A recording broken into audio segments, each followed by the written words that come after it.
예, 새가 날아든다의 아주 특별한 인터뷰 시작하겠습니다. 이분을 어떻게 불러야 될까요? 저는 개인적으로 뚝심의 사나이라고 부릅니다. 1965년생, 우리 방송에 고정 출연하시는 김민석 원장님보다 후배. 자, 그리고 남양주 갑에서 삼선하셨고요. 새정치민주연합의 사무총장도 지내셨고, 그 후에 명칭이 바뀌었었죠. 총무본부장으로. 자, 최재성 더불어민주당 정당발전위원장, 정발위 원장님 나오셨습니다. 어서 오십시오. 안녕하세요. 오랜만이십니다, 개인적으로는. 네. 정권 교체도 됐고, 사실은 다 잘 나가고 있어요. 이따가 말씀드리겠지만, 정발위 자체가 어쩌면 잘 나가는 곳에다가 뭔가 더 잘해보겠다는 어떤 조직을 하나 만드셔가지고 지금 몇 개월째 하신 거죠? 지금 100일째 하고 있습니다. 예. 그리고 한 끼 듭쇼. 어떠셨어요? 그런 이쪽 예능 같은 느낌이 있는데. 저는 정말 좋았어요. 당원 댁에 찾아가서 한 끼를 해드리는 거니까 그게 별거 아닌 것 같아도 항상 이렇게 선거 때 동원되거나 또 열일 하시는 당원들에게 마음으로라도 이렇게 좀 다가설 수 있고 좀 보답할 수 있다 뭐 이런 느낌? 근데 왜 그만두셨어요? 이제 정발위 활동 기간 내에만 이제 한 6, 7회 하기로 했는데 그게 또 이제 당원 지도라 그래서 우리가 당원이 자기 동네 누가 사는지 모르니까 온라인 협업 당원 지도를 만드는 일을 지금도 하고 있잖아요. 그래서 이제 그 차원에서 좀 당원 집도 찾아가고 이제 당원 가게도 찾아가려 그랬는데 그러면 이제 너무 또 여기 가고 저기 가고 뭐 또 오네 안 오네 또 이러실 수 있어서 사연을 접수받아서 그 당원 댁만 가게 됐습니다. 요리는 잘하십니까? 제가 한 요리 하는데 이번에 한 끼 듭스에서는 안 보여줬죠. 왜냐하면 하도 하겠다고들 해가지고 출연자들이 그래서 그렇구나. 프로 셰프가 또 하겠다는 사람들하고 경쟁할 수가 없어가지고. 정말 요리 잘하세요? 저 잘합니다. 이거 핸드폰에도 저장이 돼 있는데. 네. 그러셨구나.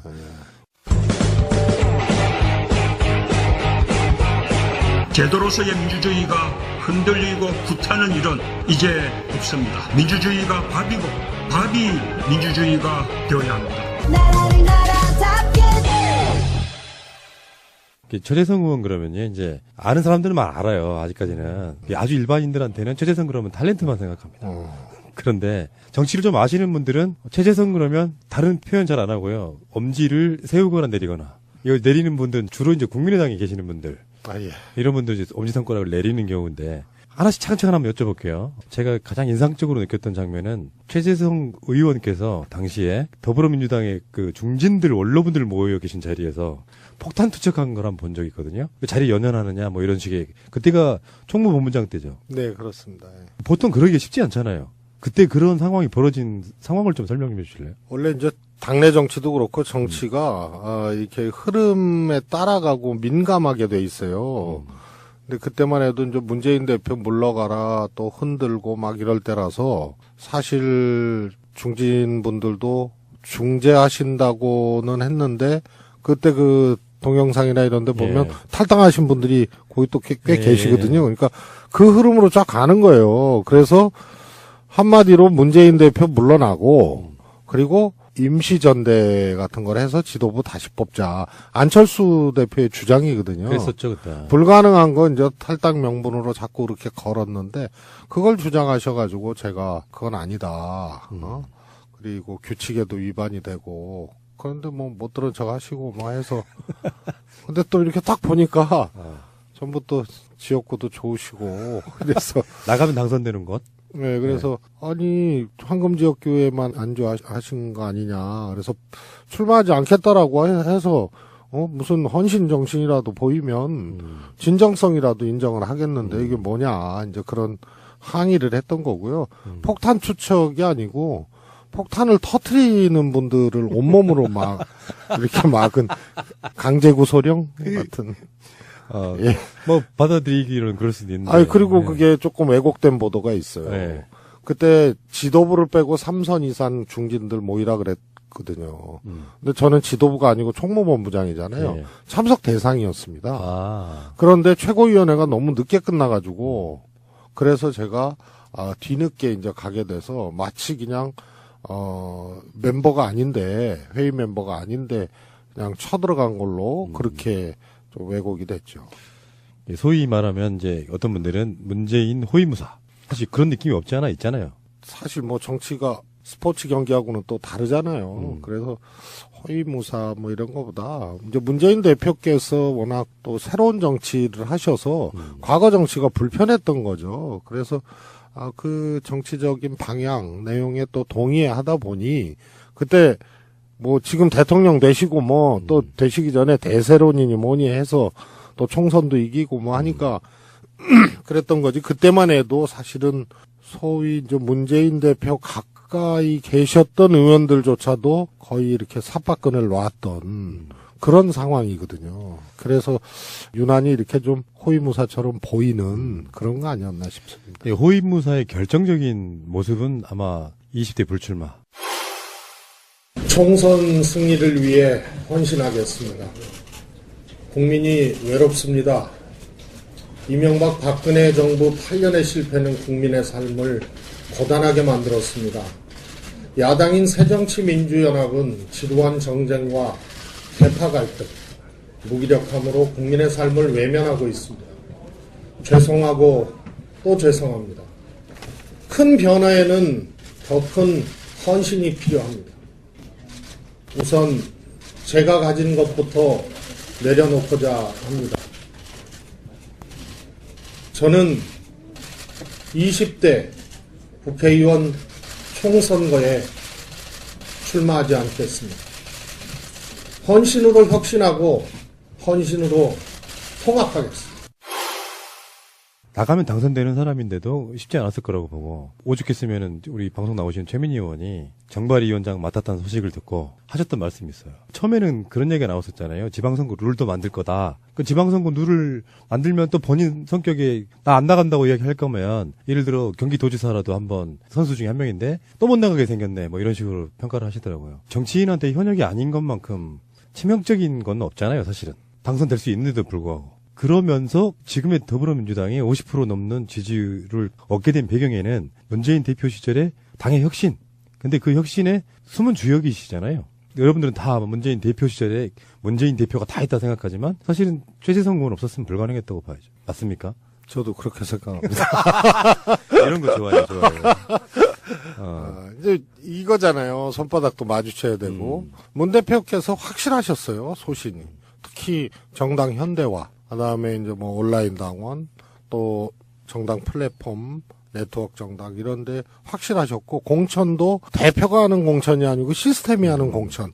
결국은 정말 거의 이 지나칠 정도로 시스템주의자입니다. 그 양반이. 그래서 그런 것에 이제 동의를 저도 충분히 했고 또 이제 사무총장하고 총무본부장 하다 보니까 그것을 조금 앞장서서 한 그런 것이 이제 잘 맞았던 거죠.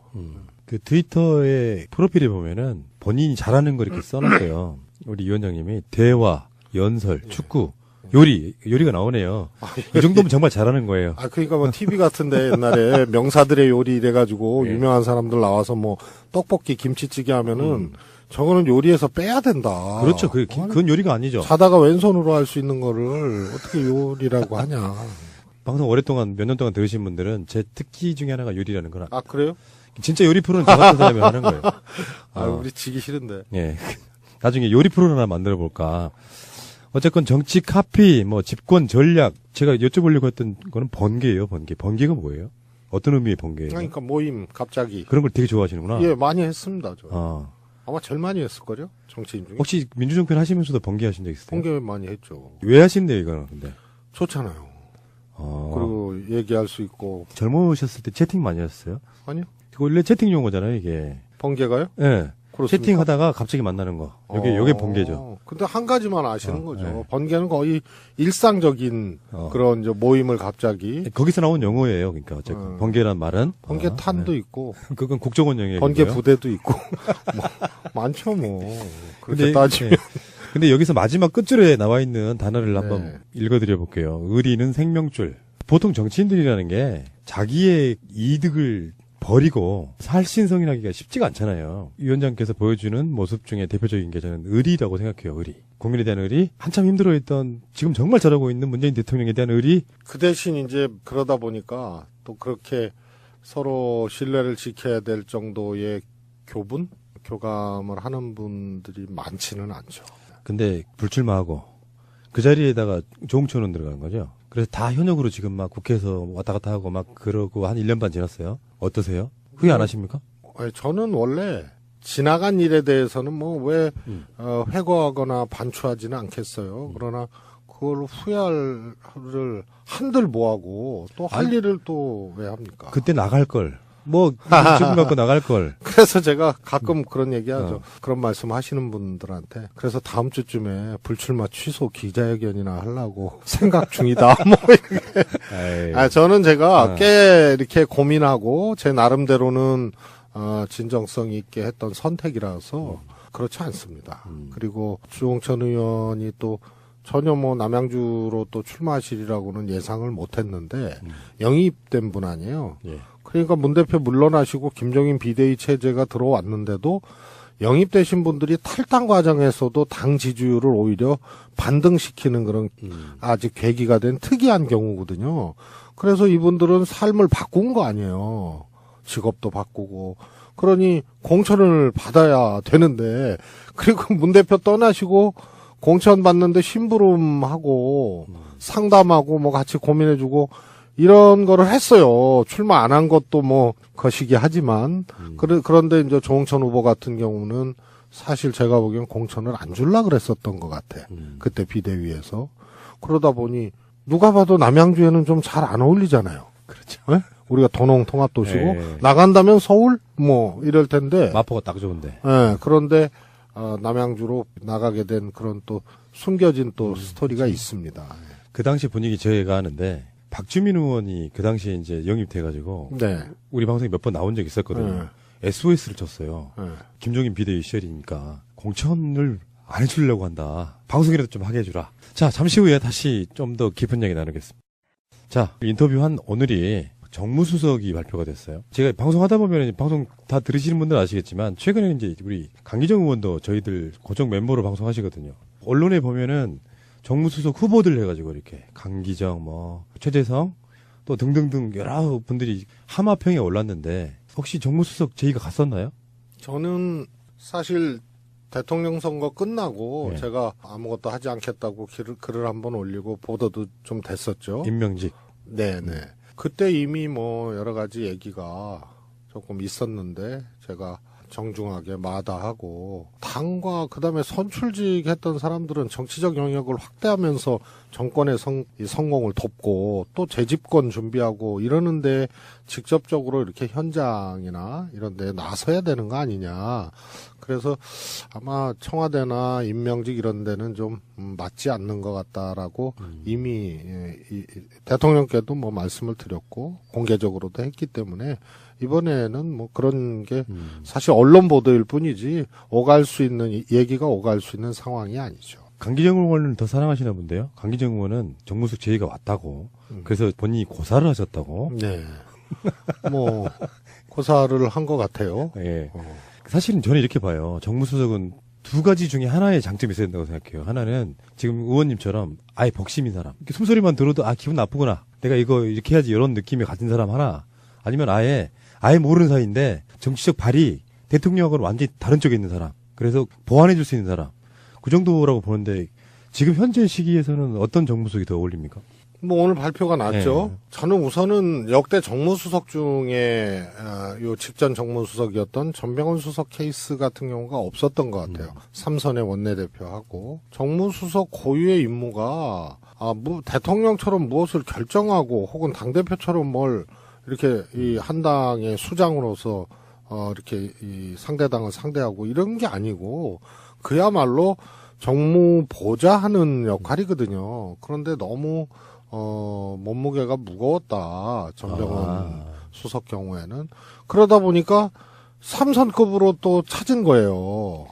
그러니 이제 거론이 되시고. 그 잘못된 거죠. 그래서 한병도 수석이 오늘 임명된 거는 정무수석에 맞는 아주 좀 뭐라 그럴까요? 관행적인 기준 혹은 그동안의 기준으로 이제 정상화된 거다. 돌아간 거다. 이렇게 평가를 하고 싶고요. 뭐 대야 관계도 원만하면 좋지만 그게 또 결정적인 건 아니거든요. 그렇겠죠. 그래서 대통령의 생각을 또 잘 읽고 야당에 대해서도 잘 분석하고 그다음에 최선을 다하고 이런 정무수석이 모범 답안이죠. 협치만 목적이라면 사실 원내대표의 몫일 수도 있잖아요. 그렇습니다. 예. 예. 그렇군요. 어쨌건 결론 문재인 대통령은 최재성보다 강기정을 더 옆에 두고 싶어 했다. 예. 그러나 강기정은 문재인 대표 곁을 떠났다. 이렇게 그렇지. 대통령 내신다지. 곁을 떠났다. 이렇게 되는 겁니까? 꽤 유머가 있으신데요. 위원장님 네. 자체가 딱 보면 이렇게 아까 말한 의리의 뚝심 이런 느낌이다 보니까 좀 경직된 느낌이 사실 없지 않아 있어요. 남들이 봤을 때는. 근데 굉장히 그 구라, 유머 이런 게 굉장히 능하시다고. 구라는 우상호 구라를 못 따라갑니다. 그렇습니까? 예, 세계적인 구라입니다. 김민석 원장이랑 친하시잖아요. 예, 예. 그 두 분이 또 민주정편 방송도 같이 하셨잖아요. 네. 두 분이 누가 더 말씀을 더 잘하세요? 본인이 생각했을 때? 말수는 비슷비슷한 것 같은데, 김민석 원장님 같은 경우에는 특히 상황 분석, 판단, 예측, 대응 방식 이런 것에 대해서 워낙 출중하죠. 그래서 얘기의 질이 좀 저하고는 좀 다른 분입니다. 이렇게 겸손을 떠십니까? 제가 알고 아니, 있기에는. 사실 그렇습니다. 저는 정무 판단이나 이쪽으로 한 명을 꼽으라면 김민석 원장님을 꼽고 싶습니다. 원래 굉장히 오랫동안 친분이 있었죠. 뭐 다 그렇죠. 이게 처음에 저희 방송에 이제 처음 고정 출연하실 때 내용을 잘 모르시는 분들이 친노 친분들은 김민석 싫어해 이런 프레임을 누가 걸더라고요. 청취자분들 중에. 네. 저도 의외였어요 그게. 그중에 제일 절친 중에 한 분이 최재성 위원장이시더라고. 네. 이게 도대체 뭐지 이런 생각했던 기억이 나는데 정치인들은 또 다른가 봐요. 김민석 원장님은 저는 그건 조금 우리가 새롭게 봐야 된다고 봅니다. 지지자, 당원 또 상대 정치인이 자기 기준으로 정치인을 보기 시작하면 아마 단 한 명도 함께 할 수 있는 사람이 없을 거예요. 근데 김민석 원장님은 물론 이제 과거 개인의 정치 이력 중에 대중적으로 동의받기 어려운 적이 한두 번 있었죠. 그러나 그게 여럿이 하는 우리 정당 정치 또 문 대통령을 또 만드는 과정에서의 또 필요한 부분들이 다 사람마다 있는데 특히 정무 판단 능력이 출중한 거는 그거는 누가 대통령에 도전하더라도 혹은 누가 당을 하더라도 함께 하더라도 꼭 필요한 거거든요. 점점 정무기획 정무판단 능력자들이 사실은 희소화되고 뭐 이런 시대예요. 그래서 저는 개인적으로 김민석 원장이 개인 판단을 어떻게 하는 자신의 문제를 어떻게 판단하는지에 대해서는 뭐 이렇게 지켜보고 시비가 있을 수 있으나 당이라는 차원에서 혹은 집권이라는 차원에서 저는 꼭 필요한 분이라고 생각합니다. 이 중에 전략가? 그렇습니다. 포스트 이해찬도 좀 어울릴까요? 포스트 이해찬? 근데 뭐 짬밥은 뭐 만만치가 않죠. 어? 정치 신동. 축구 잘하시죠? 회의원들 중에 제일 잘했다는 소문도. 그거는 저를 너무 제 실력을 너무 작은데 귀착시키는 거고요. 저는 지금 2년 7개월 동안 연골이 파열돼 갖고 운동을 못 했잖아요. 이제 거의 났는데 2년 8개월 전까지 매일 축구했거든요. 거의 일주일에 작으면 5번 아니면 7번 했어요. 포지션이 어떻게 되세요? 센터포드죠. 아 정말 잘하시는구나. 그래서 그렇게 열심히 하니까 그 전에 이회택 감독, 예. 박종환 감독님 이런 분들이 저보고 최 의원님은 왜 이렇게 죽기 살기로 축구하냐고. 왜냐면 국가대표 오비들 웬만한 사람들하고는 제가 경기를 해봤거든요. 그럼 제가 답을 그렇게 합니다. 국가대표 뽑힐 때까지 하겠습니다. 제가 51세까지 그 꿈을 가지고 살았던. 혹시 그 학교 다닐 때 운동하셨어요? 저는 중학교 3학년 때까지는 2학년 때까지는 운동부 생기면은 무조건 들어갔어요. 유니폼 주니까. 딱 봐도 체격이 이렇게 탄탄하신 느낌 있잖아요. 유니폼 주니까 탁구, 핸드볼 뭐 생기면은 들어가. 일단 유니폼을 주니까. 운동신경이 굉장히 뛰어나셨을 것 같고. 그런 편이었고요. 너무 좋아했죠. 그러면 이제 들어갔다가 한두 달 만에 끌려 나오고. 근데 김민석 원장님은 운동 잘 못하죠? 글쎄, 뭐 본 적이 없어서요. 그래서 위원장님 이기신 거라고. 이겼어요. 국회에서 왜 국회의원들 다른 거 몰라 축구 대회는 많이 하시잖아요. 개념마다. 하죠, 가끔. 예. 알겠습니다. 여기까지 이제 신설이었고요. 그게 다예요? 예. 진지한 이야기를 한번. 더 전설적인 얘기 좀. 예, 해주세요. 제가 인간 문어잖아요. 경기를 맞춥니다. 국가대표 경기를. 승패를. 한 번도 틀린 적이 없습니다. 그 독일의 그 문어? 예. 그래서 월드컵 때 그 파울이라는 문어 있잖아요. 승패를 맞. 근데 어느 날부터 제가 스코어도 맞히기 시작합니다. 정말입니다. 또 엄청 하셨겠는데? 아닙니다. 그러니까 주변 사람들이 그걸 확인한 사람들이 스포츠 토토 해야 되니까 어느 경기 스코어 좀 알려달라고.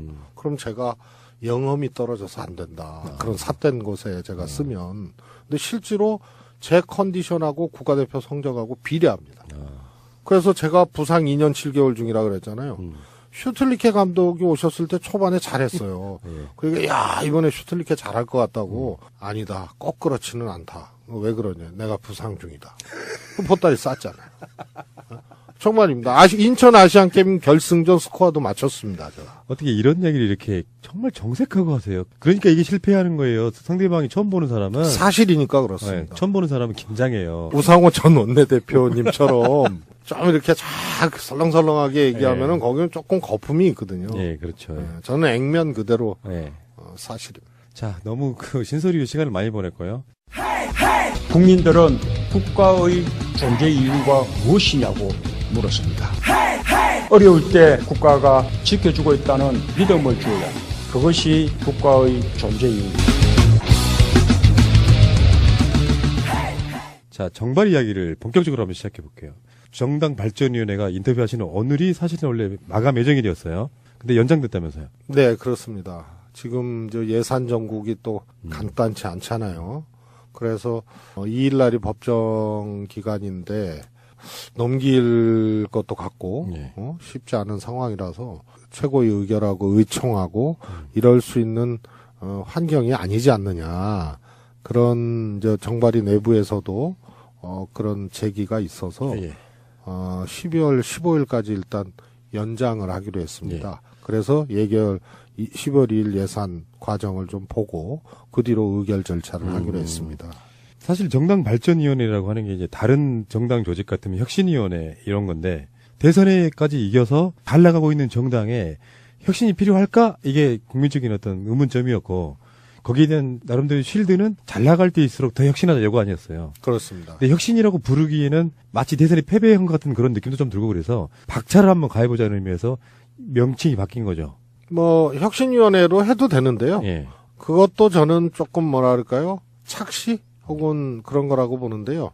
뭐냐면 이기고 난 다음에 하는 혁신이 진짜 혁신이다라고 제가 한 5개월 전? 그때 이제 글을 하나 올렸는데 이기고 난 다음에 혁신 그러니까 패배를 전제로 한 것 같다 그래서 정당 발전위로 최고위에서 이름을 바꿨어요. 근데 저는 명칭이 뭐든 간에 실제로 이겼을 때야 진짜 혁신이 되고 그건 딱 하나의 증거가 있어요. 졌을 때 우리도 해보고 지금 자유한국당도 혁신이가 있고 다 있잖아요. 근데 졌을 때 해가지고 성공한 적이 한 번도 없어요.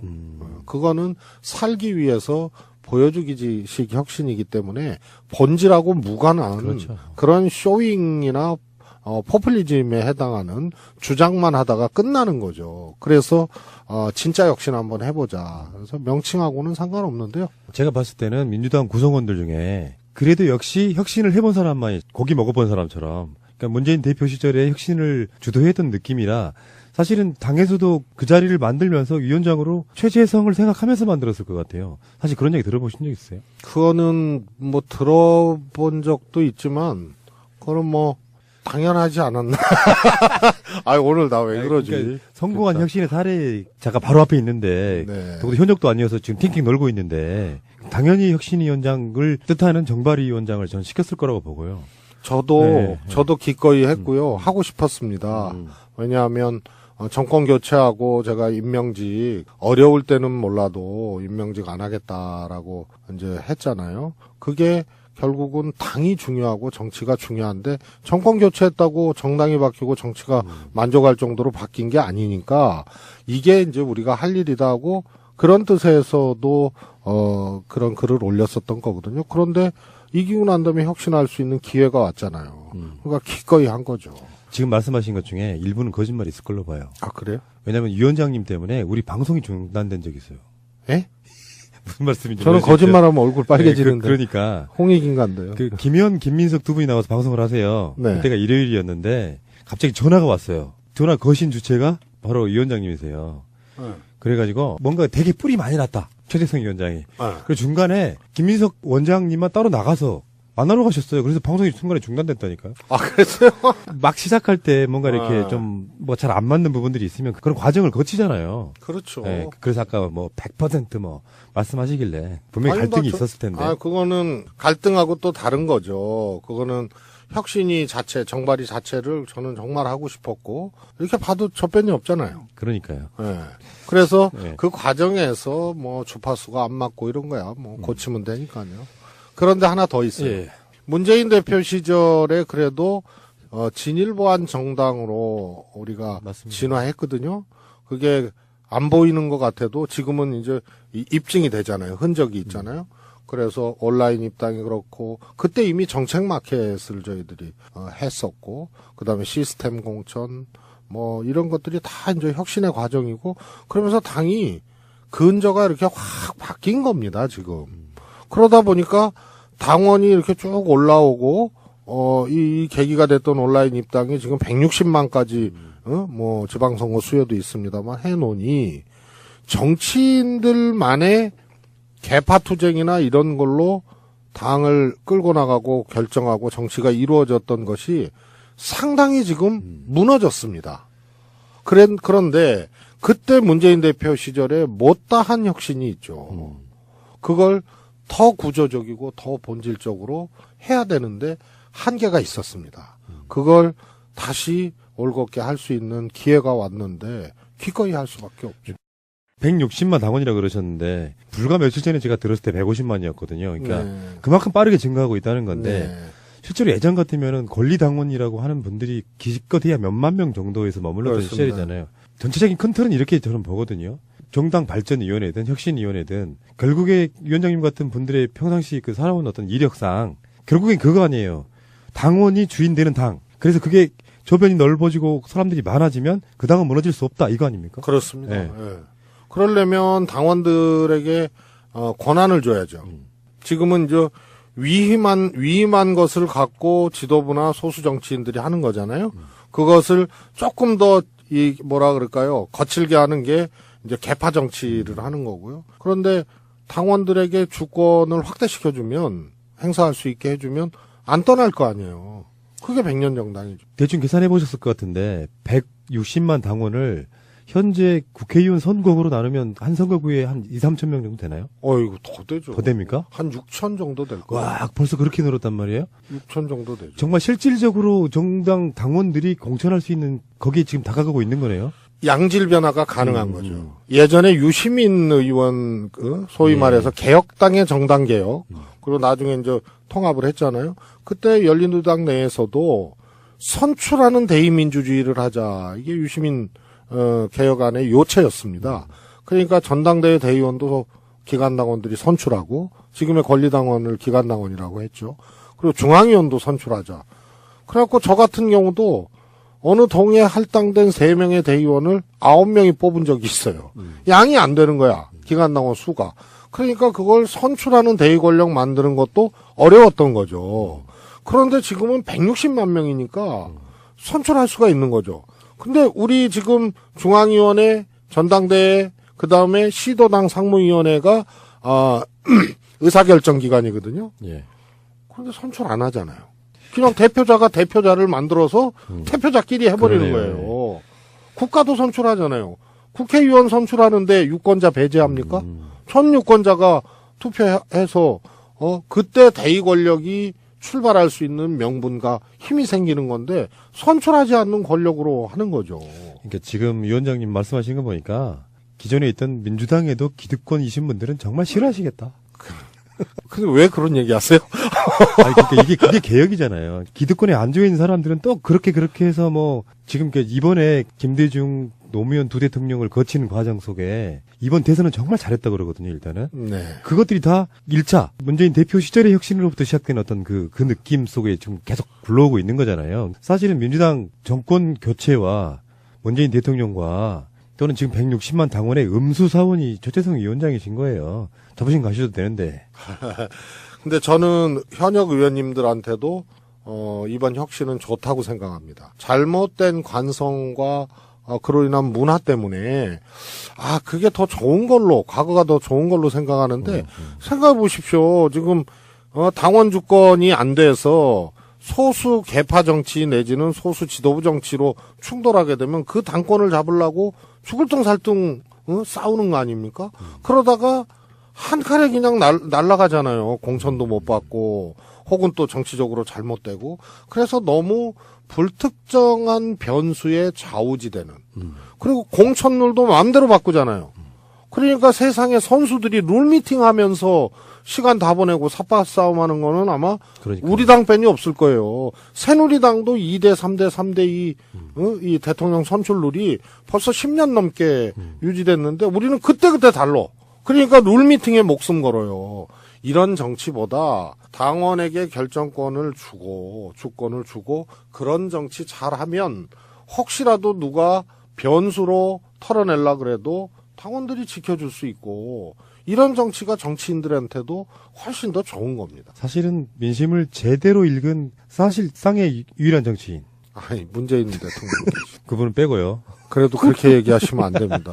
그분은 대표 시절부터 진짜 확실한 신념이 있었죠. 지나치다 싶을 정도로 정당 현대화나 시스템주의 이런 것에 대한 신념이 있었습니다. 전형적인 외유내강형 정치인이세요. 근데 여기 이 방송의 주인공은 우리 위원장이시니까 이제 정당 발전위원회를 만들면서 대선 후보들, 그러니까 전 경선에 나왔던 대선 후보들이 대표자 또는 대리인이 참석하는 뭐 그런 식의 지금 혁신위원회였잖아요. 네. 결과적으로 보면 기간 만료를 얼마 남겨놓고 있지 않은데 그 선택은 잘하신 거라고 보세요? 네. 어떤 면에서요? 우선은 그동안 그 혁신위는 그 위원장하고 결이 같은 사람들로 주로 구성이 됐죠.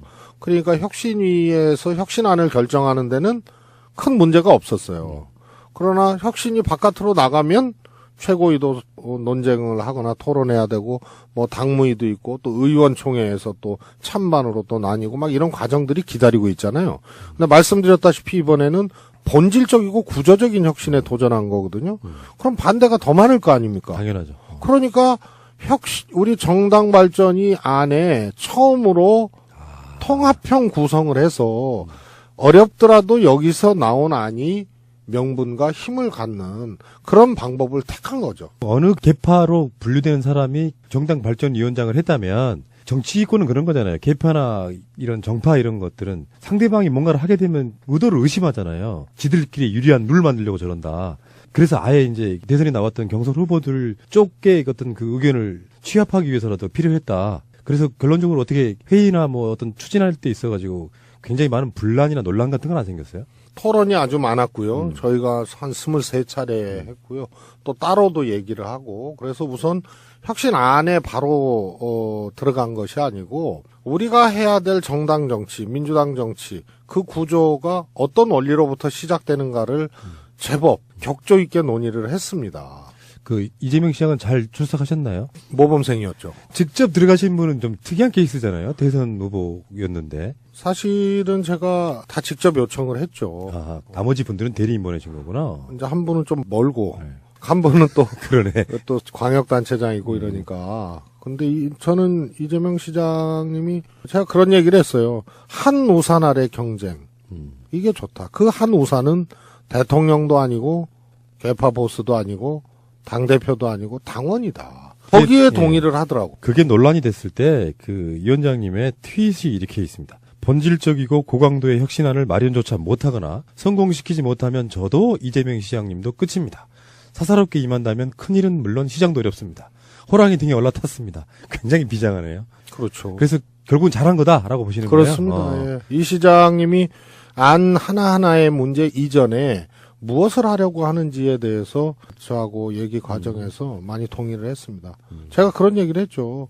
죽었다 깨도 이재명 시장은 부족한 2%를 넘기 어려울 수 있다. 그 구조를 한우산 아래 경쟁체제로 바꾸는 거다. 아하. 그게 어느 편, 뭐, 친문, 비문, 뭐, 이런 게 아니고, 당원이라는 우산 아래 경쟁을 하는 그 시스템을 만들어 놓으면, 예전의 어떤 정치적 색깔, 방향, 이런 것은 다 옛날 것이 되고, 어떻게 하느냐에 달려 있는 거다. 그걸 선택할 것이냐, 아니면 넘을 수 없는 2% 부족한, 그 길을 갈 것이냐. 혁신안 발표를 4차까지 한 걸로 알고 있는데, 그것들은 그 구성원들이 다 동의한 거죠? 그렇습니다. 그렇구나. 그러면 이재명, 박원순, 안희정 혹시 최성시장 쪽도 들어오셨었나요? 최성 시장님은 저하고 같은 종씨이기 때문에 그냥 한 명으로. 이게 유머예요, 뭐예요. 그리고 문재인 대통령이 현역 의원들 청와대 갔을 때도 아마 칭찬하신 걸로 알고 있고, 당이 정말 잘 되고 있다. 정발이가 잘하고 있다라는 네. 말씀을 그러면서 정말 잘하고 있다고 표현하셨죠. 라인 맞추신 건가요? 아닙니다. 저는 진짜 3번 사실은 언급을 하셨거든요. 처음에가 온라인 당원과 인재 영입으로 우리가 위기 돌파하고 여기까지 오는 계기가 됐다. 이 말씀하셨고요. 그 다음에는 국민들이 직접 민주주의를 요구하고 있다. 그 다음에 정발이가 정말 잘하고 있다. 이렇게 하셨어요. 얼마나 뿌듯하셨어요? 아, 이게 대통령 되시고도 대표 시절 또 가졌던 생각이 여전하시구나. 그걸 확인할 수 있어서 좋았습니다. 저는 이제 그것까지 맞물려가지고 이렇게 인터뷰하기 전에 그런 그림을 한번 그려봤는데, 정말 당이 이렇게 말 그대로 너무 식상한 표현이지만 민주적인 정당을 제대로 만들어 놓고 문재인 대통령도 퇴임하시고, 근데 그걸 우리가 많이 못 즐겼어요. 예를 들어서 예. 김대중 전 대통령, 노무현 전 대통령이 지금도 살아계신다면, 그리고 문재인 전 대통령 이렇게 포함해가지고 나중에 정말 언로들이 당의 조언도 하고 또 어떤 면에 지켜줘야 되고, 뭐 노무현 대통령 돌아가신 것도 사실은 그런 의미도 사실 있다고 봐야 되는데, 그래서 정당 자체가 안 흔들리고, 그래서 그러신 거 아니에요. 100년 정당, 뭐 100만 당원 이런 게 그런 느낌인 거잖아요. 사람에 의해서 자지우지 되는 게 아니고 네. 어떤 사람이 들어와도 잘할 수 있게끔 만들어주자 이거잖아요. 맞습니다. 예. 거기 동감하시는 분들이 지금 더불어민주당의 권리당원이 한 160만 계시는 거고, 물론 그 중에는 허수가 있다고 하죠. 선거철에 이제 들어오신 분도 좀 있을 거고. 늘 있었죠. 실제로 그러면 진짜 핵심 당원들은 얼마 정도 될 거라고 보세요? 이겁니다. 후보자가 경선을 하기 위해서 권리당원을 모집하잖아요. 근데 지금 대통령 지지율 70% 넘고 당 지지율 50% 아니에요? 그리고 상대당이 완전히 헤매고 있는 거 아닙니까? 그래서 후보자가 나 경선하니까 좀 도와줘 하고 권리당원 입당을 권고를 해도 쫙쫙 빨리는 거죠. 쉽게 말해서. 그래서 그걸 억지로 막 이렇게 동의받는 과거하고는 다르게 이게 쉽게 권리당원을 모실 수 있었다는 거예요. 후보자들 얘기가. 그건 상황이 그만큼 좋다는 얘기죠. 그래서 저는 이번에 과거처럼 그렇게 진성과 호수를 구분할 필요가 있냐. 쉽게 들어오신 분이거든요.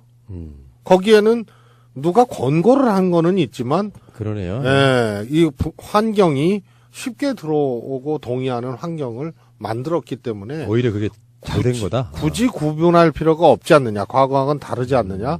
그래서 더 들어오는 것도 좋지만 이제 더민주 스테이, 민주당에 머물러도 된다.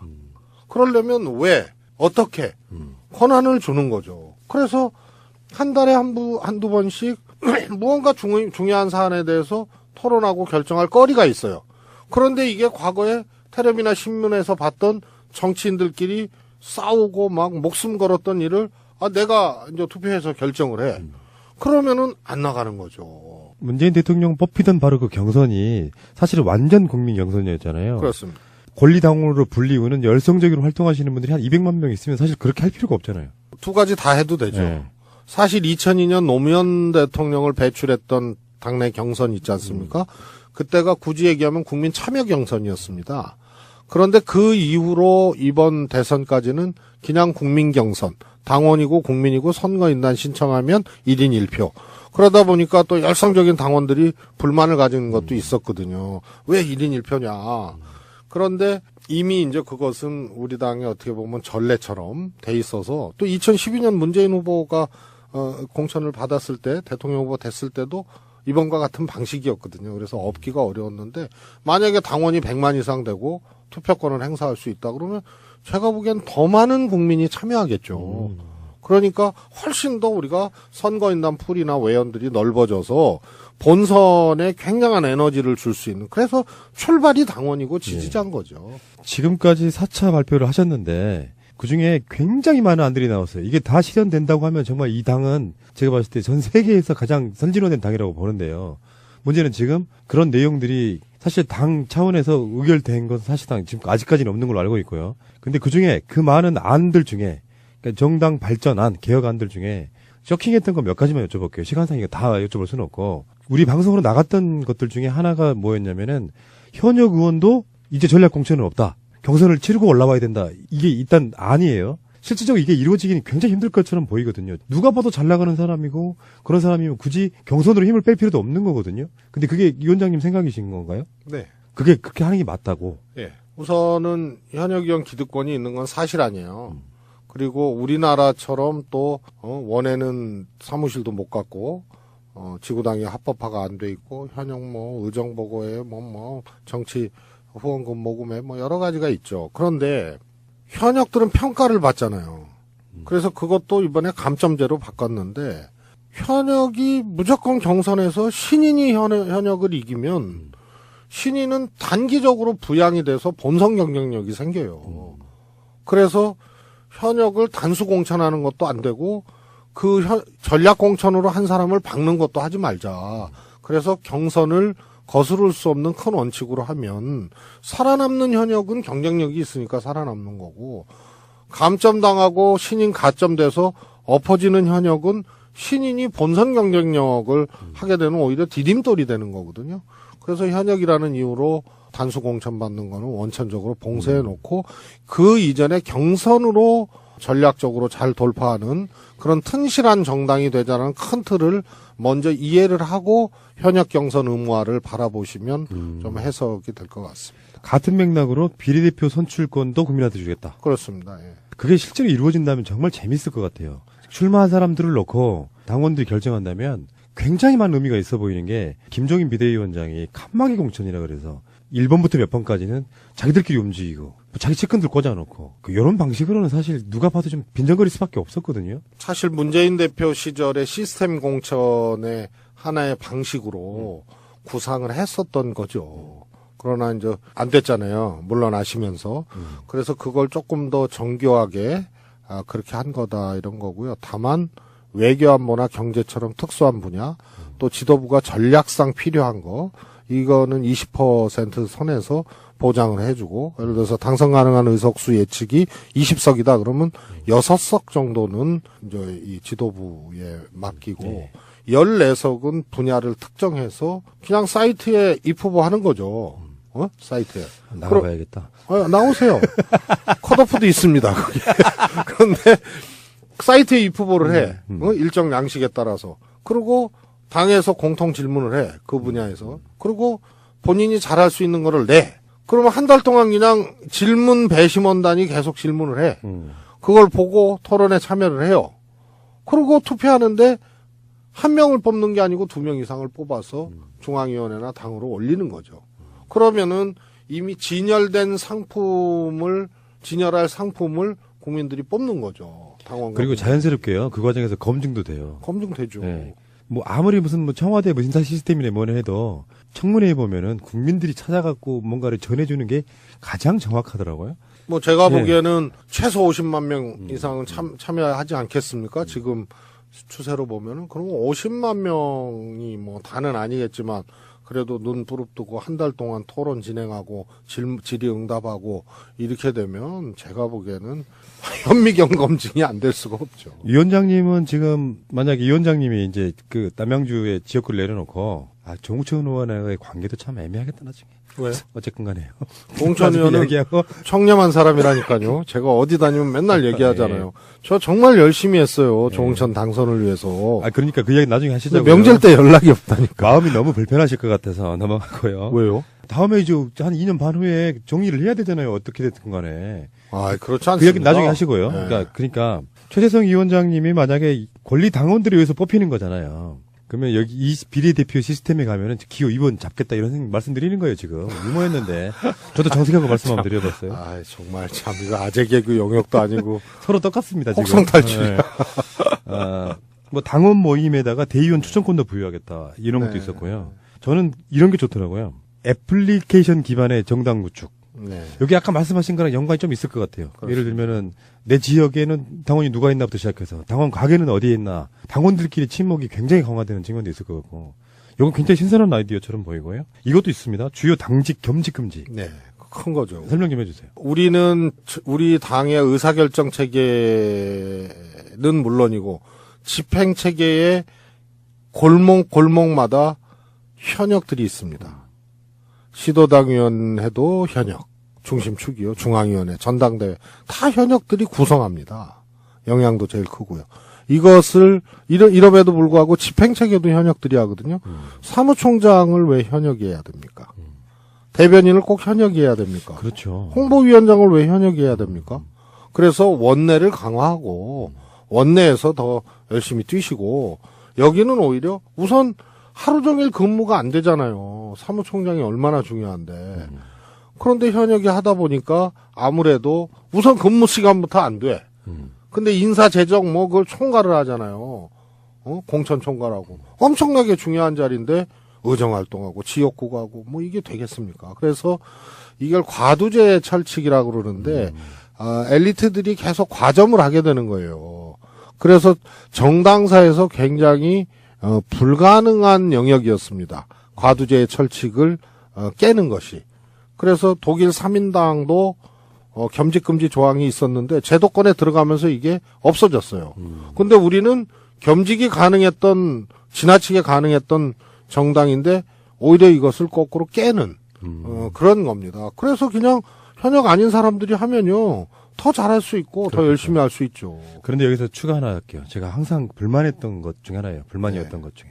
당직 중에 이제 현역 의원들이 세비가 나오니까요. 그리고 이제 당에 근무하시는 사무직 직원들이 어차피 월급이 나오니까요. 근데 정치인들한테 주요 당직 맡기면서 왜 월급을 안 줘요? 그거는 법에 네. 100명 이상의 100명 이내로 당직자를 쓰게 돼 있습니다. 국고보조금을 주면 100명이 넘으면 안 돼요. 그래서 이번에 그것도 있어요. 정발이 혁신안에도 보조금의 몇 % 이상 인건비를 지출하면 안 된다는 총량 규정으로 해놓고 100명을 쓰든 50명을 쓰든 이렇게 해놔야 150명을 쓰든. 근데 100명으로 딱 못 박아놨으니까 정무직 당직자는 당연히 못 주죠. 근데 제가 제 주위에 그런 분들 많잖아요. 자기 돈 들여가면서 정당 활동한다는 게 어떤 동기부여가 되겠냐 이런 생각 좀 들고요. 네. 그리고 그렇습니다. 종편 나가셔가지고 지금 막 돈 벌어 다니시고 이런 건 좀 아니다. 그렇게 말씀드리고. 뭐또 그것도 소수잖아요. 네. 그런데 근데 그거는 법상 어쩔 수 없고요. 그래서 정당은 또 특수성이 있어요. 또 자율적으로 또 그렇게 하는 분들도 있고. 다음에 이건 뭐예요? 의정활동 경비 차등 지급제? 사실은 그게 굉장히 의미 있고 중요한 건데 지금 저희가 조용한 혁명을 하고 있는 거 아닙니까? 예. 불만이 혹시라도 있으신 분들도 내놓고 얘기 못 하고. 아하. 이렇게 잘 나가는데 또 거기다가 또 우리가 경험이 있잖아요. 무진장 싸워본 경험이 있어서 이럴 때 충돌하면 안 된다는 경험적 절제력이 지금 다 작동을 해서 국민들이 제일 싫어하는 게 자기네끼리 싸우는 거 아니에요? 같은 편끼리. 그런데 그거를 지금 잘 극복해서 조용한 혁명을 지금 하고 있는데요. 의정활동 차등 지급제가 지금 정책보조비 같은 경우에 일괄적으로 주거든요. 몇 천만 원을. 한 3천만 원 가까이 될 거예요. 그런데 저는 그 전에 누구라고 특정은 안 하겠지만 개인적으로 새누리당 어떤 의원하고 나하고 똑같이 정책보조금을 받는다는 게 너무 저는 불만이었어요. 그쪽 일 안 하는데. 네. 아무나 다 주잖아요. 네. 그래서 의정활동 경비 심사기구를 만들어서요. 잘 하는 사람은 더 주고 안 하는 사람은 안 주는 거죠. 정책보조비를. 그러니까 총액 정해놓고 아까처럼. 그렇습니다. 네. 예. 그 다음에 이제 저런 거 있잖아요. 유류비용, 기름값 같은 거를 왜 부산에 있는 분이나 수도권 출퇴근하는 분이나 똑같이 줍니까? 그래서 사후에 영수증 처리하기. 그래서 정치비용 일종의 공영제입니다. 지역구 활동 열심히 하시는 분들이 기름값을 뭐 하루에 2번씩 3번씩 넣고 막. 저는 한 달에 100만 원 이상씩 개인 부담을 했어요. 네. 그래서 이 취지는 그렇게 해서 그 대신 그 앞조항에 보면 고위공직자 임금 상한제가 있는데요. 국회의원의 경우에는 이거하고 연동되는 겁니다. 아하. 4인 가구 평균 소득의 2.5배를 못 넘게 차관급 이상을 국회의원 포함해서 그러면 1억이 안 넘는 겁니다. 이게 이제 정당 개혁도 있지만 정치 개혁 부분까지 좀 나가셨어요. 원래 정당 개혁 정치 개혁이고요. 그래서 그러면 1억을 넘기면 안 되는 거예요. 그 대신 가난한 국회의원이나 없는 국회의원들은 더 손실 아니에요. 그 대신 열심히 하면 차등 지급하고 기름값 등등은 사후 정산할 수 있는 정치비용 공영제로 하면 열심히 한 사람들한테는 손해가 아니다. 이런 취지가 되겠습니다. 앞에 게 더 중요한 겁니다. 임금 상한제가. 자, 그러면은 지금 여기까지가 끝이 아니고요. 여러분들이 검색을 좀 해보세요. 민주당 정당발전위원회 등등 보면 간혹 그쪽에 관심 많은 기사들이 꽤 있는 편인데 거기 보면 어떤 내용들이 주로 4차 혁신안까지 나왔는지를 한번 읽어보실 필요가 있는데 이걸 1시간의 방송으로 담기는 좀 어렵고 마지막으로요. 지금 제가 언급해드리지 않은 것 중에 이것만큼 히든카드였는데라고 제가 언급 안 한 부분 좀 있으시면 하나만 소개할 기회를 드릴게요. 그게 직접민주주의죠. 네. 문재인 대통령께서도 얘기했던. 그래서 정당이 합당하고 해산하는데 왜 대표끼리 만나서 합니까? 그래서 그거는 우리가 개헌도 국회 통과됐다고 마지막이 아니고 국민투표 하잖아요. 예. 그래서 중요한 사안은 전 구성원이 결정하게 하는 겁니다. 그래서 특정한 당원, 강령, 뭐 5.18을 빼라, 뭐 노동을 빼라. 이게 말이 안 되는 거 아니에요? 가장 중요한 거였네요. 예. 네. 그래서 전 당원들이 직접 결정할 것에 대해서 특정을 했습니다. 합당 해산, 강령, 특별한 당원. 그 다음에 공천을 제 맘대로 하잖아요. 그래서 공천 세칙을 전부 당원 이상급의 특별당규로 만들어서 이번에 만듭니다. 이거를 바꾸려거든 전당원의 동의를 받아라. 특정 어떤 정치인분들한테는 정말 저승사자 같은 분이시네요. 아니, 더 좋습니다. 기존 정치. 그럴까요? 왜냐하면 예측 가능한 시스템이 있는 거 아니에요? 아. 거기에 자기가 최선을 다해서 맞추면 하면은 되는데. 변수가 상당히 차단이 되는 거죠, 오히려.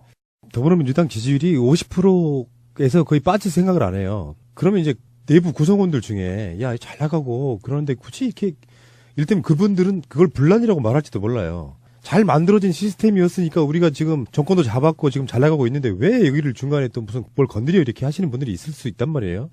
그런 분들과의 어떤 잘 조율해서 결국엔 최고위원회를 통과해서 당연 당규로 이게 자리 잡을 수 있겠습니까? 우선 최고위원회는 처음에는 오해가 조금 있었던 최고위원이 있어요. 우선 제가 위원장 하니까 사실은 제가 해서 뭐 잘못된 게 없는데 약간의 뭐 경계심? 두려움? 이런 것들이 있는 분들이 있었어요. 뭐지? 근데 제가 제 계산으로 하는 사람은 아니라는 거는 알지만 뭔가 이렇게 경계심이 있는 게 있었어요. 그런데 토론해보고 토론을 많이 했습니다. 최고위하고. 그러니까 많이 이해를 하시고 그래서 주요 사안에 대해서는 논의를 끝내놓은 상태입니다. 그리고 의원총회에서 한번 의사를 수렴하고 또 토론하고 그리고 의결하자. 일괄 의결하자. 이렇게 해서 몇 달 동안을 고비고비마다 주요 쟁점을 다 정리한 상태다 지금. 그리고 조금 덜 중요한 것에 오히려 이견이 몇 개 있는 정도.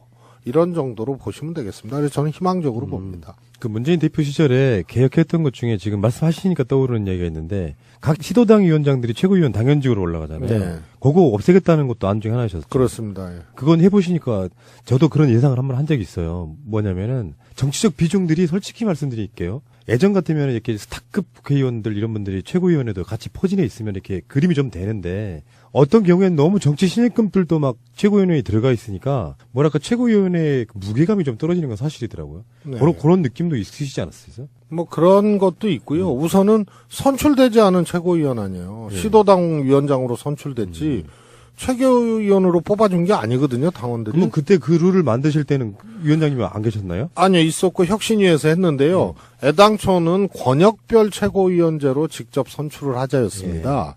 그런데 예를 들어서 4개 권역으로 묶으려면 뭐 강원도하고 서울이 묶이면 강원도 영원히 못 하잖아요. 그러네요. 그래서 이 4개로 묶기가 어려워서 원래는 분권의 취지를 살려서 호남, 영남, 뭐 충청, 뭐 수도권에서 4개 권역으로 나눠서 직선을 하자고 했는데 그게 이 지역 4개 권역으로 디자인하기가 어려워서 나중에 사실은 조금 이렇게 돌아간 겁니다, 이게. 그러다 보니까 선출되지 않은 권력이고, 두 번째로는, 이번에 왜 시도당 위원장의 사퇴기간, 출마자, 사퇴기간을 현재 4개월에서 6개월로 늘리려는 시도가 실패했잖아요. 저는 6개월로 늘리는 게 맞다고 보거든요. 공천권이 시도당으로 문재인 대표 시절에 혁신안으로 해서, 분권이 돼버렸어요. 공천권이 갔는데, 이게 사람한테 가버린 꼴이 된 거 아니에요? 그리고 출마를 해요. 시도지사로. 시도당 위원장이. 그러니까 공천심사위원회 다 만들어 놓고 출마를 해버리면 그게 안 되잖아요. 그렇죠. 그래서 역시 사람의 선의에 의존하는 제도는 한계가 있다. 그래서 시스템으로 해야 되는 거고 정상적으로 해야 되는 거죠. 다행입니다. 그런데 지방선거 룰을 안 만들게 된 초반에 그런 논란이 있어서 지방선거 룰을 안 만들기로 하셨잖아요. 네. 만약에 만드셨다 그러면 지방선거도 출마 못 하시네. 하라는 얘기입니까? 지금 뭐 아니 근데 그게 정치인들이라는 게 당선 가능성 이런 걸 떠나가지고 지역구가 남양주셨고 바탕이 경기도니까 보통은 다 지방선거 있으면 한 번씩 경선이라도 출마하시잖아요. 이유는 뭐예요? 존재감 때문에 그런 거 아닙니까? 안 하실 생각이십니까, 그러면? 뭐 출마 안 해도 뭐 탐리수가 되고 그러는데요, 뭐. 유머가 많이 넣으셨구나. 아니요, 저는 문 대통령께도 그 전에 한번 말씀드렸 목적하는 정치가 이제는 부자연스럽고 실패할 가능성이 더 커졌습니다. 옛날로 얘기하면 권력 의지죠. 네. 지금은 자기가 해야 될 일, 또 자기한테 맞는 일을 최선을 다해서 하다 보면 저는 그건 기회가 온다고 봅니다. 그런데 뭘 해야겠다고 딱 설정해 놓고 하잖아요. 그러면 저는 과거하고는 달라서 실패할 확률이 크다고 봅니다. 역시 이제 교정활동을 한 1년 반쯤 쉬시니까 자기 자아성찰이 된 거예요. 강기정 의원이 뭐라 그러신 줄 아세요? 삼선 내리했잖아요, 광주에서. 그래서 컷오프가 되고 나서 부인이 한 말이래요. 열심히 뛰어가다가 돌불에 걸려서 넘어졌는데 왜 바로 일어나려고 하냐고. 그냥 엎드려서 쉬려는 거예요. 그랬더니 뭔가 사유가 생기더라. 여기에 지금 그 강기정 전 의원님의 말씀이거든요. 의원님도 그러시는 것 같아요. 정치를 바라보는 시각이 아주 치열하면서 뭔가 좀 약간 관조하는 느낌이 조금 있어요. 다르죠. 네. 강기정 의원은 바로 강주시장 준비하잖아. 그러네. 그러네. 아직 멀었구나, 우리 강기정 의원님은 그러면. 역시. 그렇습니다. 네. 저는 뭐 이거 이렇게 단정적으로 말씀드려도 되나 모르겠는데 지방자치단체에 도전하는 것은 일단은 정당과 정치에서 그것도 뭐 정치적 영역이고 당원이고 하지만 조금 정치개혁 과제나 정당을 튼실하게 해야 되는 그런 일의 주력에서 조금 비껴 있는 거거든요. 그래서 저는 조금 그 매력적으로 생각을 안 합니다, 개인적으로. 아, 그렇군요. 네, 저는 정당 바꾸고 정치개혁하고 이걸 튼튼히 해야 문재인 정부 성공하고 재집권하고 그래야 새로운 대한민국 만들 수 있다는 요 아주 공식이 있는 사람입니다. 예, 앞으로는 최재성 위원장은 정당 리모델링 전문가. 리모델링, 재건축, 재건축 같잖아요. 끊임없이 진화시켜야죠. 예. 끊임없이. 이게 속으로 이런 건 있어요. 이제 우리 같이 이제 정치를 평화하는 그런 일을 하는 사람들 입장에서는 진짜 더불어민주당의 코어가 뭘까? 그리고 지금은 분위기가 좋지만 문재인 대통령 임기 말쯤에는 어떻게 될까 여러 가지로 막 생각해보는 게 있거든요. 근데 저는 이렇게 봤어요. 만약 지금 방송 들으시는 권리당원들 들으신다고 하면 최재성 위원장 같은 사람이 있으니까 그래도 당 믿고 갈 수가 있겠구나. 지금 현역 국회의원들이 자기들이랑 관련된 법 하나 바꾸려고 그러면 못 바꾼다는 거 아니에요. 기득권 때문에. 근데 누군가는 자기가 살신성인해서 현역도 양보하고 욕을 뭐 일부한테는 먹으면서도 뭔가 이렇게 끊임없이 해내는 모습을 보면 민주당에서 희망을 보는 게 사실 솔직히 말씀드리면 대통령도 마찬가지지만 위원장님 같은 구성원들이 있기 때문이었다고 저는 말씀드리고 싶거든요. 이건 진지하게 말씀드리는 거예요.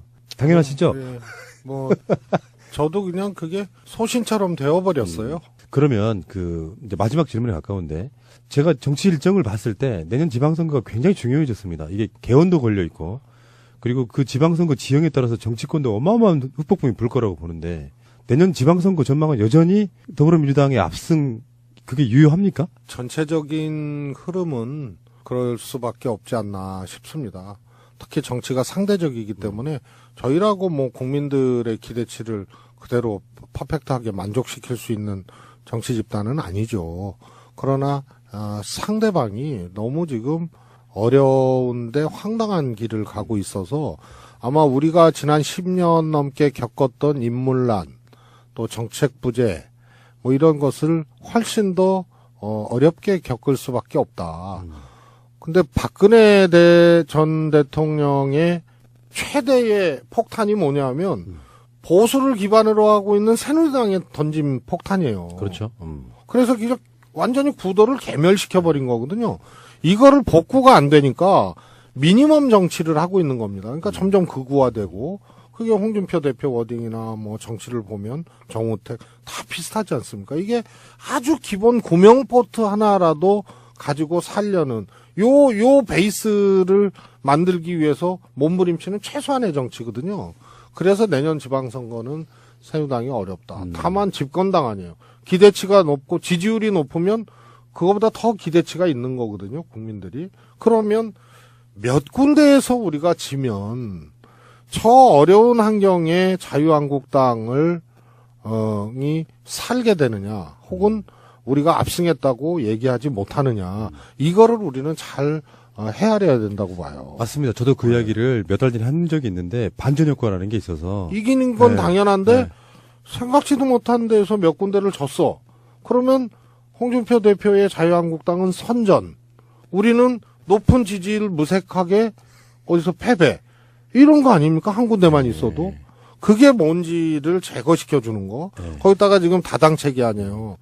그럼 국민의당도 있거든요. 그럼 국민의당이 선거에서 안 졌다라고 할 수 있는 게 뭐냐. 호남에서 한 석이라도 건지면 국민의당은 본전치기하고 선전했다라고 그렇게 실제로 보도가 그렇게 나올 거예요.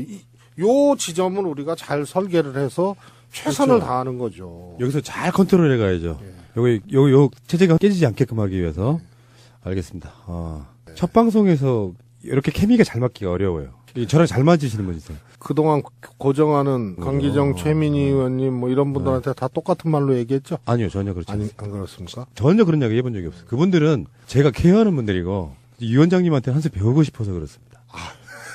가끔 호프 한 잔씩 하고요. 아니, 좀 아쉽긴 하네요. 네. 이게 정발이 안에 대해서도 조금 더 중요한 안들이 있고, 전반적인 구도를 설명해야 구조개혁안답게 느껴질 거 아닙니까? 그걸 볼 수 있는 것이 민주정pe가 하나만 있죠. 그런 프로그램이 있었던 걸로 아니, 기억하는데. 그거는 이제 당원들한테 이제 질의응답도 받고 이런 이제 한 번 했던 프로그램이고요. 저희 이제 정발이 안을 해설집을 게시를 해놨는데, 그래서 그게 최고위원회든 뭐 의원총회든 통과해가지고 당원 당규로 확정이 됐을 때 한 번 네. 더 나오시면 어떨까요? 그러시죠? 예, 알겠습니다. 자, 정말 좋은 시간이었고요. 시간은 짧았지만 당에 있어서의 어떤 정신으로 어떻게 가야 되는지 정수를 배울 수 있는 저는 그런 좋은 시간이었다고 생각합니다. 흐름에 따라가고 민감하게 돼 있어요. 근데 그때만 해도 이제 문재인 대표 물러가라 또 흔들고 막 이럴 때라서 사실 중진 분들도 중재하신다고는 했는데 그때 그 동영상이나 이런 데 보면 예. 탈당하신 분들이 거기 또 꽤 예. 계시거든요. 그러니까 그 흐름으로 쫙 가는 거예요. 그래서 한마디로 문재인 대표 물러나고 그리고 임시전대 같은 걸 해서 지도부 다시 뽑자. 안철수 대표의 주장이거든요. 그랬었죠, 그때. 불가능한 건 이제 탈당 명분으로 자꾸 그렇게 걸었는데 그걸 주장하셔가지고 제가 그건 아니다. 그리고 규칙에도 위반이 되고 그런데 뭐 못 들은 척 하시고 뭐 해서 근데 또 이렇게 딱 보니까 전부 또 지역구도 좋으시고 그래서 나가면 당선되는 것. 네, 그래서 아니 황금지역교회만 안주하신 거 아니냐. 그래서 출마하지 않겠다라고 해서 무슨 헌신 정신이라도 보이면 진정성이라도 인정을 하겠는데 이게 뭐냐 이제 그런 항의를 했던 거고요. 폭탄 추척이 아니고 폭탄을 터트리는 분들을 온몸으로 막 이렇게 막은 강제구소령 같은. 예. 뭐 받아들이기로는 그럴 수도 있는데. 아니 그리고 네. 그게 조금 왜곡된 보도가 있어요. 네. 그때 지도부를 빼고 3선 이상 중진들 모이라 그랬거든요. 근데 저는 지도부가 아니고 총무본부장이잖아요. 네. 참석 대상이었습니다. 아. 그런데 최고위원회가 너무 늦게 끝나가지고 그래서 제가 뒤늦게 이제 가게 돼서 마치 그냥 멤버가 아닌데 회의 멤버가 아닌데 그냥 쳐들어간 걸로 그렇게 좀 왜곡이 됐죠. 소위 말하면 이제 어떤 분들은 문재인 호위무사. 사실 그런 느낌이 없지 않아 있잖아요. 사실 뭐 정치가 스포츠 경기하고는 또 다르잖아요. 그래서 호위무사 뭐 이런 거보다 이제 문재인 대표께서 워낙 또 새로운 정치를 하셔서 과거 정치가 불편했던 거죠. 그래서 그 정치적인 방향 내용에 또 동의하다 보니 그때 뭐 지금 대통령 되시고 뭐 또 되시기 전에 대세론이니 뭐니 해서 또 총선도 이기고 뭐 하니까 그랬던 거지. 그때만 해도 사실은 소위 이제 문재인 대표 가까이 계셨던 의원들조차도 거의 이렇게 삽박근을 놨던 그런 상황이거든요. 그래서 유난히 이렇게 좀 호위무사처럼 보이는 그런 거 아니었나 싶습니다. 호위무사의 결정적인 모습은 아마 20대 불출마. 총선 승리를 위해 헌신하겠습니다. 국민이 외롭습니다. 이명박 박근혜 정부 8년의 실패는 국민의 삶을 고단하게 만들었습니다. 야당인 새정치민주연합은 지루한 정쟁과 대파 갈등, 무기력함으로 국민의 삶을 외면하고 있습니다. 죄송하고 예, 새가 날아든다의 아주 특별한 인터뷰 시작하겠습니다. 이분을 어떻게 불러야 될까요? 저는 개인적으로 뚝심의 사나이라고 부릅니다. 1965년생, 우리 방송에 고정 출연하시는 김민석 원장님보다 후배. 자, 그리고 남양주 갑에서 삼선하셨고요. 새정치민주연합의 사무총장도 지내셨고, 그 후에 명칭이 바뀌었었죠. 총무본부장으로. 자, 최재성 더불어민주당 정당발전위원장, 정발위 원장님 나오셨습니다. 어서 오십시오.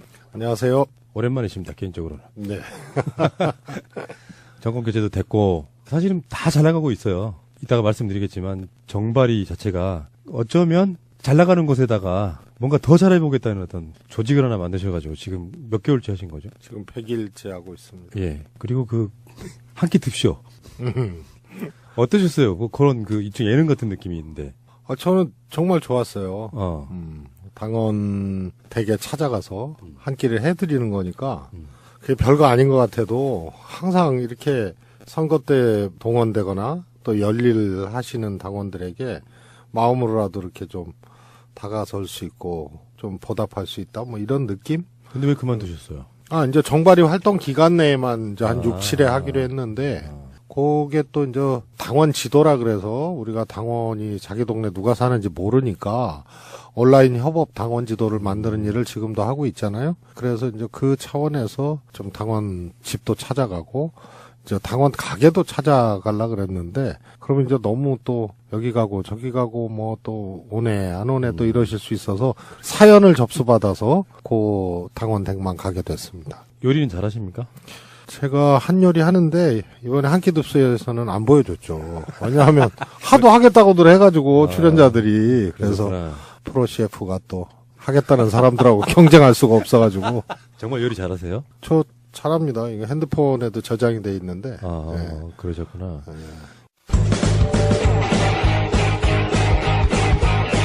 제도로서의 민주주의가 흔들리고 구타는 일은 이제 없습니다. 민주주의가 밥이고 밥이 민주주의가 되어야 합니다. 나라를 나라답게 최재성 의원 그러면요, 이제, 아는 사람들만 알아요, 아직까지는. 아주 일반인들한테는 최재성 그러면 탤런트만 생각합니다. 그런데, 정치를 좀 아시는 분들은, 최재성 그러면 다른 표현 잘 안 하고요, 엄지를 세우거나 내리거나, 이걸 내리는 분들은 주로 이제 국민의당에 계시는 분들, 예. 이런 분들 이제 엄지손가락을 내리는 경우인데, 하나씩 차근차근 한번 여쭤볼게요. 제가 가장 인상적으로 느꼈던 장면은 최재성 의원께서 당시에 더불어민주당의 중진들, 원로분들 모여 계신 자리에서 폭탄 투척한 걸 한번 본 적이 있거든요. 그 자리 연연하느냐 뭐 이런 식의, 그때가 총무본부장 때죠. 네, 그렇습니다. 예. 보통 그러기가 쉽지 않잖아요. 그때 그런 상황이 벌어진 상황을 좀 설명해 주실래요? 원래 이제 당내 정치도 그렇고 정치가 이렇게 또 죄송합니다. 큰 변화에는 더 큰 헌신이 필요합니다. 우선 제가 가진 것부터 내려놓고자 합니다. 저는 20대 국회의원 총선거에 출마하지 않겠습니다. 헌신으로 혁신하고 헌신으로 통합하겠습니다. 나가면 당선되는 사람인데도 쉽지 않았을 거라고 보고, 오죽했으면은 우리 방송 나오신 최민희 의원이 정발위 위원장 맡았다는 소식을 듣고 하셨던 말씀이 있어요. 처음에는 그런 얘기가 나왔었잖아요. 지방선거 룰도 만들 거다. 그 지방선거 룰을 만들면 또 본인 성격에 나 안 나간다고 이야기할 거면, 예를 들어 경기도지사라도 한번 선수 중에 한 명인데 또 못 나가게 생겼네, 뭐 이런 식으로 평가를 하시더라고요. 정치인한테 현역이 아닌 것만큼 치명적인 건 없잖아요, 사실은. 당선될 수 있는데도 불구하고. 그러면서 지금의 더불어민주당이 50% 넘는 지지율을 얻게 된 배경에는 문재인 대표 시절에 당의 혁신. 근데 그 혁신의 숨은 주역이시잖아요. 여러분들은 다 문재인 대표 시절에 문재인 대표가 다 했다 생각하지만 사실은 최재성 의원 없었으면 불가능했다고 봐야죠. 맞습니까? 저도 그렇게 생각합니다. 이런 거 좋아요. 이제 이거잖아요. 손바닥도 마주쳐야 되고. 문 대표께서 확실하셨어요. 소신이. 특히 정당 현대화. 그다음에 이제 뭐 온라인 당원, 또 정당 플랫폼, 네트워크 정당 이런데 확실하셨고 공천도 대표가 하는 공천이 아니고 시스템이 하는 공천. 결국은 정말 거의 이 지나칠 정도로 시스템주의자입니다. 그 양반이. 그래서 그런 것에 이제 동의를 저도 충분히 했고 또 이제 사무총장하고 총무본부장 하다 보니까 그것을 조금 앞장서서 한 그런 것이 이제 잘 맞았던 거죠. 그 트위터의 프로필에 보면은 본인이 잘하는 거 이렇게 써놨어요. 우리 위원장님이 대화, 연설, 축구, 요리가 나오네요. 이 정도면 정말 잘하는 거예요. 그러니까 뭐 TV 같은데 옛날에 명사들의 요리 이래가지고 예. 유명한 사람들 나와서 뭐 떡볶이, 김치찌개 하면은 저거는 요리에서 빼야 된다. 그렇죠. 그건 요리가 아니죠. 자다가 왼손으로 할 수 있는 거를 어떻게 요리라고 하냐. 방송 오랫동안 몇 년 동안 들으신 분들은 제 특기 중에 하나가 요리라는 거라. 그래요? 진짜 요리 프로는 저 같은 사람이 하는 거예요. 우리 지기 싫은데. 예. 나중에 요리 프로를 하나 만들어 볼까. 어쨌건 정치 카피, 뭐 집권 전략, 제가 여쭤보려고 했던 거는 번개예요, 번개. 번개가 뭐예요? 어떤 의미의 번개예요? 그러니까 모임 갑자기. 그런 걸 되게 좋아하시는구나. 예, 많이 했습니다. 저. 아마 제일 많이 했을걸요? 정치인 중에. 혹시 민주정편 하시면서도 번개 하신 적 있으세요? 번개 많이 했죠. 왜 하신대요, 이거는 근데? 좋잖아요. 그리고 얘기할 수 있고. 젊으셨을 때 채팅 많이 하셨어요? 아니요. 그거 원래 채팅 용어잖아요, 이게. 번개가요? 예. 네. 그렇습니까? 채팅하다가 갑자기 만나는 거. 요게 번개죠. 근데 한 가지만 아시는 거죠. 네. 번개는 거의 올랐는데 혹시 정무수석 제의가 갔었나요? 저는 사실 대통령 선거 끝나고 네. 제가 아무것도 하지 않겠다고 글을 한번 올리고 보도도 좀 됐었죠. 임명직. 네네. 그때 이미 뭐 여러 가지 얘기가 조금 있었는데 제가 정중하게 마다하고 당과 그다음에 선출직 했던 사람들은 정치적 영역을 확대하면서 정권의 성공을 돕고 또 재집권 준비하고 이러는데 직접적으로 이렇게 현장이나 이런 데 나서야 되는 거 아니냐. 그래서 아마 청와대나 임명직 이런 데는 좀 맞지 않는 것 같다라고 이미 대통령께도 뭐 말씀을 드렸고 공개적으로도 했기 때문에 이번에는 뭐 그런 게 사실 언론 보도일 뿐이지 얘기가 오갈 수 있는 상황이 아니죠. 강기정 의원을 더 사랑하시나 본데요. 강기정 의원은 정무수석 제의가 왔다고. 그래서 본인이 고사를 하셨다고. 네. 뭐 고사를 한 것 같아요. 예.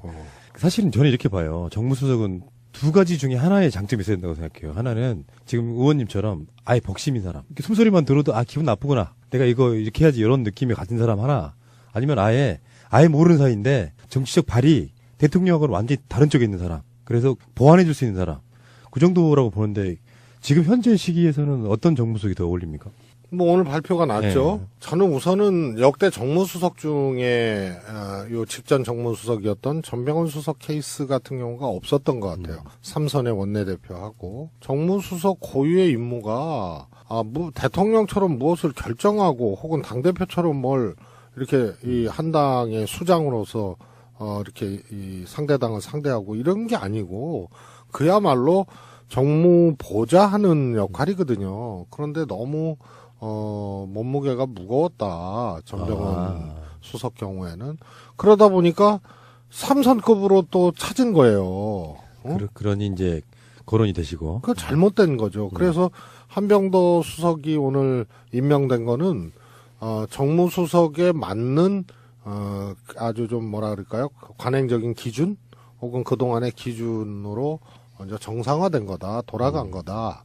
이렇게 평가를 하고 싶고요. 뭐 대야 관계도 원만하면 좋지만 그게 또 결정적인 건 아니거든요. 그렇겠죠. 그래서 대통령의 생각을 또 잘 읽고 야당에 대해서도 잘 분석하고 그다음에 최선을 다하고 이런 정무수석이 모범답안이죠. 협치만 목적이라면 사실 원내대표의 몫일 수도 있잖아요. 그렇습니다. 예. 예. 그렇군요. 어쨌건 결론 문재인 대통령은 최재성보다 강기정을 더 옆에 두고 싶어 했다. 예. 그러나 강기정은 문재인 대표 곁을 떠났다. 이렇게 그렇지. 대통령 내신다지. 곁을 떠났다. 이렇게 되는 겁니까? 꽤 유머가 있으신데요. 위원장님 네. 자체가 딱 보면 이렇게 아까 말한 의리 일상적인 그런 이제 모임을 갑자기 거기서 나온 영어예요. 그러니까 어쨌건 번개란 말은 번개탄도 있고 그건 국정원 영역이고요. 번개 부대도 있고 뭐, 많죠 뭐. 그렇게 근데, 따지면.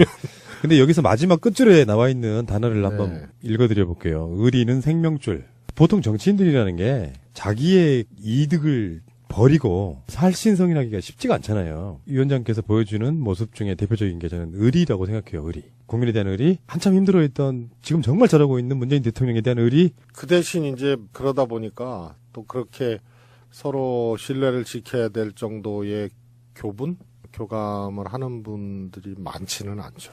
근데 불출마하고 그 자리에다가 조홍천은 들어간 거죠. 그래서 다 현역으로 지금 막 국회에서 왔다 갔다 하고 막 그러고 한 1년 반 지났어요. 어떠세요? 후회 안 하십니까? 아니, 저는 원래 지나간 일에 대해서는 뭐 왜 회고하거나 반추하지는 않겠어요. 그러나 그걸 후회를 한들 뭐하고 또 할 일을 또 왜 합니까? 그때 나갈 걸. 뭐 지금 갖고 나갈 걸. 그래서 제가 가끔 그런 얘기하죠. 그런 말씀 하시는 분들한테. 그래서 다음 주쯤에 불출마 취소 기자회견이나 하려고 생각 중이다. 뭐 이렇게. 저는 제가 꽤 이렇게 고민하고 제 나름대로는 진정성 있게 했던 선택이라서 그렇지 않습니다. 그리고 주홍천 의원이 또 전혀 뭐 남양주로 또 출마하시리라고는 예상을 못했는데 영입된 분 아니에요. 예. 그러니까 문 대표 물러나시고 김종인 비대위 체제가 들어왔는데도 영입되신 분들이 탈당 과정에서도 당 지지율을 오히려 반등시키는 그런 아직 계기가 된 특이한 경우거든요. 그래서 이분들은 삶을 바꾼 거 아니에요. 직업도 바꾸고. 그러니 공천을 받아야 되는데, 그리고 문 대표 떠나시고 공천 받는데 심부름하고 상담하고 뭐 같이 고민해주고 이런 거를 했어요. 출마 안 한 것도 뭐 거시기 하지만 그런데 이제 조홍천 후보 같은 경우는 사실 제가 보기엔 공천을 안 줄라 그랬었던 것 같아. 그때 비대위에서. 그러다 보니 누가 봐도 남양주에는 좀 잘 안 어울리잖아요. 그렇죠. 네? 우리가 도농 통합도시고 네. 나간다면 서울 뭐 이럴 텐데. 마포가 딱 좋은데. 네, 그런데 남양주로 나가게 된 그런 또 숨겨진 또 스토리가 있습니다. 그 당시 분위기 제가 아는데 박주민 의원이 그 당시에 이제 영입돼가지고 네. 우리 방송에 몇 번 나온 적 있었거든요. SOS를 쳤어요. 네. 김종인 비대위 시절이니까 공천을 안 해주려고 한다. 방송이라도 좀 하게 해주라. 자, 잠시 후에 다시 좀 더 깊은 이야기 나누겠습니다. 자, 인터뷰한 오늘이 정무수석이 발표가 됐어요. 제가 방송하다 보면 방송 다 들으시는 분들 아시겠지만 최근에 이제 우리 강기정 의원도 저희들 고정 멤버로 방송하시거든요. 언론에 보면은 정무수석 후보들 해가지고 이렇게 강기정, 뭐 최재성 또 등등등 여러 분들이 하마평